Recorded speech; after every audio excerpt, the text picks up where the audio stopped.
આપને સૌને ખબર છે, અત્યારે લગ્નની સિઝન પૂરજોશમાં ચાલી રહી છે. ચિંતા ન કરો, મારે લગ્ન વિશે કંઈ વાત નથી કરવી. મારે વાત કરવી છે લગ્ન દરમિયાન નાના બાળકો શું કરતા હોય છે.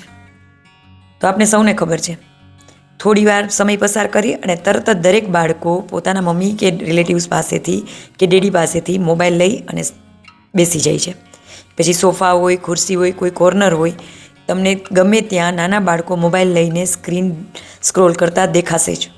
એ ગેમ રમતા હોય, કંઈ પણ કરતા હોય. અને લગ્નને કારણે આપણે સમય પણ ખબર નથી પડતી કે આને કેટલા સમય સુધી મોબાઈલ લીધેલો છે અને આનું નુકસાન કેટલું છે એ આપણે સૌ જાણીએ છીએ.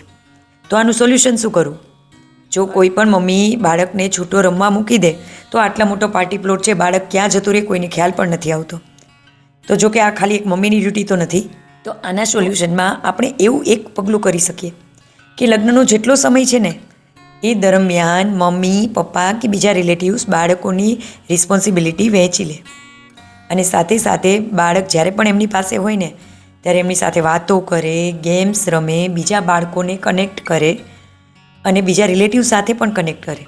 તેને કારણે લગ્ન વિધિનું કે લગ્ન સામાજિક પ્રસંગનું એમને મહત્ત્વ પણ સમજાશે અને સ્ક્રીનથી દૂર રહેશે એ તો ખરું જ. આ રીતે બીજા ઉપાયો પણ કરી શકાય. તો જો તમારી પાસે કોઈ સચોટ ઉપાય હોય ને તો મને ડીએમમાં ચોક્કસ જણાવજો.